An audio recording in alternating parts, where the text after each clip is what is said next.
nice drinks. Yeah, it definitely feels great to relax and wind down after the intense journey we were on. At least it was quick for you. You deserved everything that happened to you. Oh no. My next meeting with my therapist should be very interesting. I'll come. It should help convince the therapist that you were telling the truth and you're not some crazy nutjob. Thank you. And that reminds me, do you think you descended into nihilism and negativity because of the trauma from being in prison? It's certainly possible.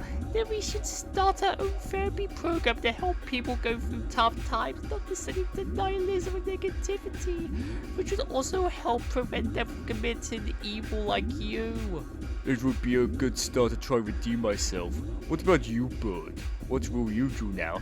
Since I still have the ability to fly, I will become a superhero, the amazing Birdman. And go help people. Good choice. Shame, I still haven't got my charisma back. Guys, good news, I have my charisma back. All's well that ends well. A happy occasion for all. Yay!